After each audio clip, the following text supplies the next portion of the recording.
The damage from Hurricane Beryl, the earliest storm like it in 100 years, highlights concerns about climate change, especially on vulnerable island nations. Beryl is currently headed toward Texas after devastating the Grenadines and Jamaica. As storms like these have grown stronger and more common, they raise new threats for island nations, not just to infrastructure, but also to artifacts and documents that help define cultures.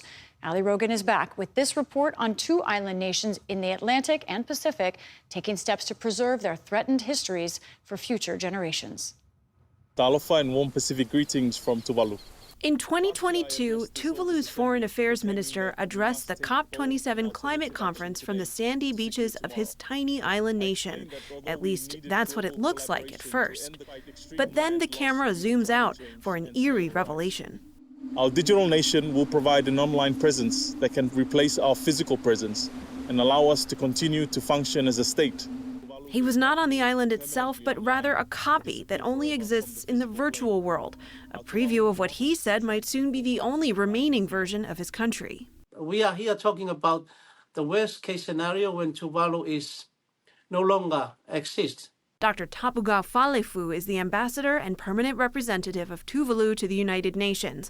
He says that worst case scenario is an increasing reality for his country and its culture. Tuvalu within this century will be engulfed by the ocean, will be submerged. And so how can we maintain our statehood? How can we preserve our cultural heritage, our identity? Tuvalu's Future Now project is intended to not just preserve the past, but to protect the country's future, making sure its nearly 12,000 people can still claim citizenship and have access to government services, even if the physical country no longer exists. So far, 26 countries have recognized this so-called digital statehood.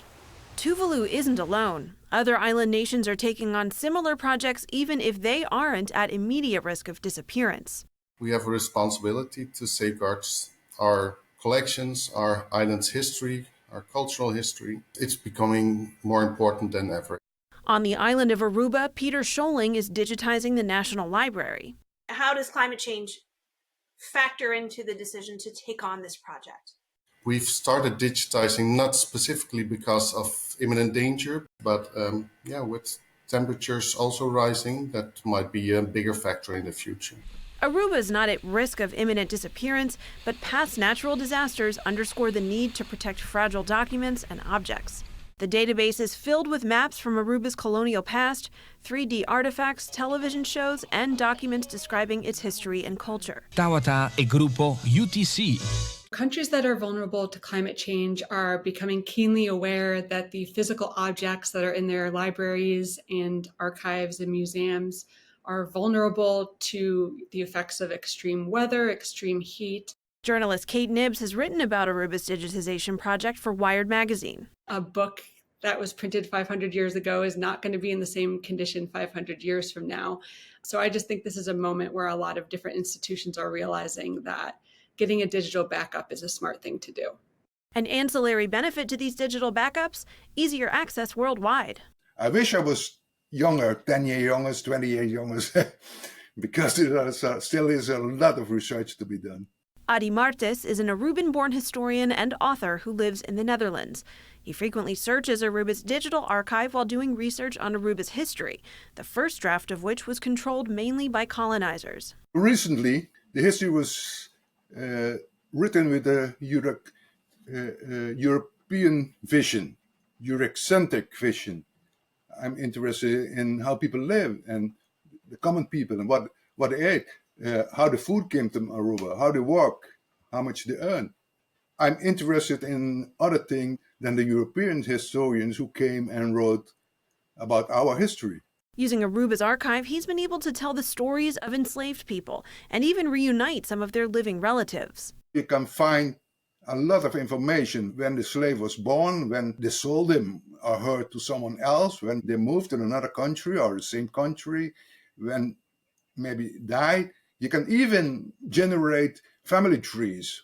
Aruba is working with the Internet Archive, a U.S.-based nonprofit focused on providing free access to information online and the home of the popular Wayback Machine. The Internet Archive's overarching goal is just to digitize the entire world.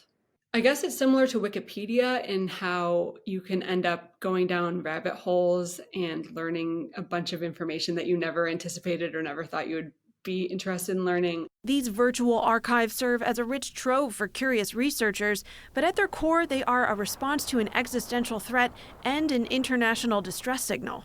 The pace through which we are going through the impact of climate change and especially sea level rise is something that is very alarming, and that we can only ask the international community to please pick up speed on how best we can address this. Bringing more awareness to their countries through the digital world, even as their physical one is disappearing. For PBS News Weekend, I'm Ali Rogan.